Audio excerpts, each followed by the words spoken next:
Nazi UFOs versus the U.S. military. The secret of Operation Highjump. Hello, everyone, and welcome back to Stickman Quest, where we uncover the world's deepest mysteries, lost secrets, and forbidden truths. Today, we'll explore one of the strangest and most controversial stories in 20th century history.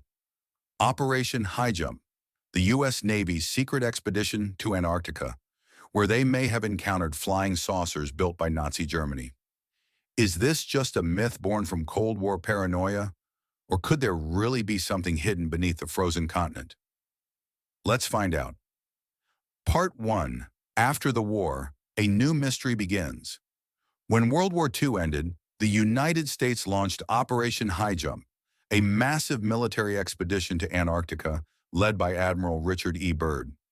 Officially, the mission's purpose was scientific research, but the scale of the operation raised many eyebrows.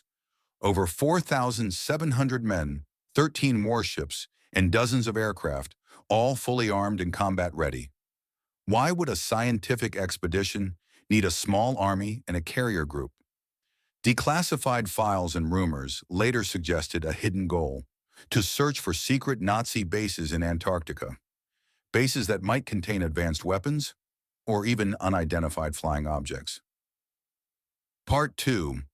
The Nazi Expedition to Antarctica. The roots of this mystery go back to December 1938, when Nazi Germany sent the ship Schwabenland on a classified mission to Antarctica. The crew included scientists, engineers, and members of the occult Thule Society, who believed that deep inside the Earth lived an ancient and superior race, the Aryani, ancestors of the Aryan people. According to their myth, the entrance to this inner world lay at the South Pole. Their secret mission: find a location suitable for an underground base and establish contact with this mysterious civilization. Weeks later, they claimed to have discovered an area completely free of ice, with warm water, vegetation, and geothermal vents, a supposed oasis in the middle of Antarctica. The Germans named it Base 211, and rumors say they began constructing an underground facility there. Part 3. Base 211, the hidden fortress beneath the ice. During World War II, Base 211 allegedly grew into a vast underground complex, a miniature city capable of housing scientists, submarines, and experimental aircraft. By 1945, as the Allies closed in, Nazi leaders and engineers began fleeing Europe.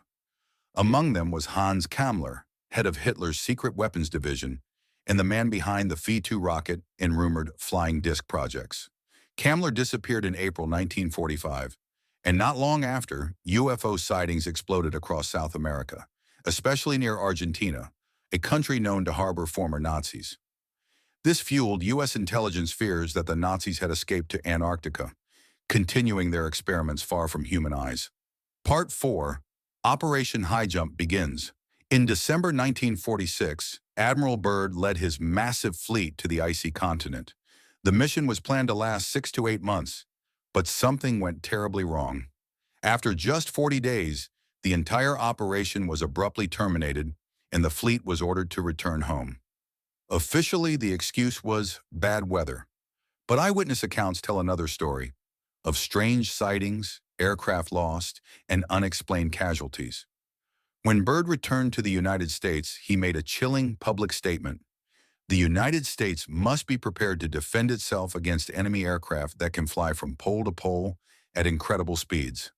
That wasn't something a scientist would say, and it sparked decades of speculation. Part 5. The Lost Diary of Admiral Byrd. Years after Byrd's death, a secret diary supposedly written by him surfaced. In it, Byrd describes a mysterious flight where, after crossing a mountain range, he suddenly saw a vast green valley filled with rivers, forests, and even creatures resembling mammoths. As his aircraft descended, the controls froze. His plane seemed to be guided by an invisible force toward a glowing city. 2 disc-shaped craft appeared, marked with the swastika symbol. A voice came through his radio, speaking English with a German accent. "Welcome, Admiral, to our domain. You are under our protection." Byrd claimed he was taken underground to meet a master of the Aryani race, who warned him that humanity was heading toward self-destruction through nuclear weapons. "They had tried to contact us before, but every attempt was met with hostility. They chose Byrd as a messenger, hoping his reputation would make the world listen. After the meeting, Byrd was returned to his plane and allowed to leave. Back in the U.S., his logs and personal notes were confiscated, and the entire operation was classified top secret. Byrd remained silent for the rest of his life. Before he died, he reportedly gave the diary to his son, who later made it public. Part 6, The Battle Beneath the Ice documents, declassified decades later, suggested that the U.S. Navy had indeed faced strange flying objects during Operation Highjump. Sailors described bright lights rising from beneath the sea, moving faster than radar could track. Some ships were damaged, others sunk, and witnesses claimed the attackers were saucer-shaped crafts moving silently above the ice. The operation ended months earlier than scheduled, with heavy losses.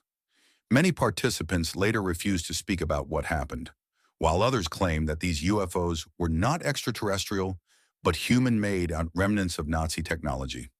Whatever the truth, the similarities between those 1947 sightings and modern UFO reports are uncanny.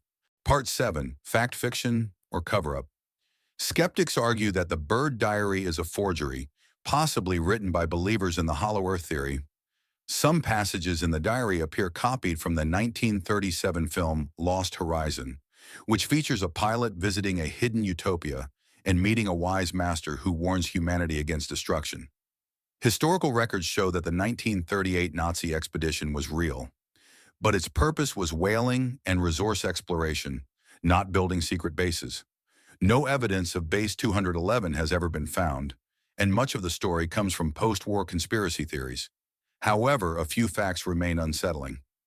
Why was Operation Highjump cut short? Why were Byrd's reports classified? And why, only a decade later, did the Antarctic Treaty of 1959 suddenly ban all military activity and restrict exploration of most of the continent? Perhaps, even today, there are secrets beneath the ice that we are not meant to see. Part 8. What can we learn from this story? Whether true or not, the legend of Operation Highjump reminds us of something profound. Human curiosity is endless, but so is our fear of the unknown. Maybe beneath the frozen desert of Antarctica lies nothing but rock and ice. Or maybe, deep below, there is something ancient. A truth so powerful that governments decided to bury it forever. But the real lesson is not about UFOs or Nazis. It's about our hunger for truth, our courage to question, to explore, and to seek answers even when they challenge everything we know. As Admiral Byrd himself once wrote, "The light of truth will one day break through, and those who dwell in darkness shall fall." Thank you for watching, friends. If you enjoyed this journey into hidden history and secret worlds, don't forget to like, subscribe, and ring the bell to support Stickman Quest, your gateway to the world's strangest mysteries. Stay curious, stay brave, and see you in the next adventure.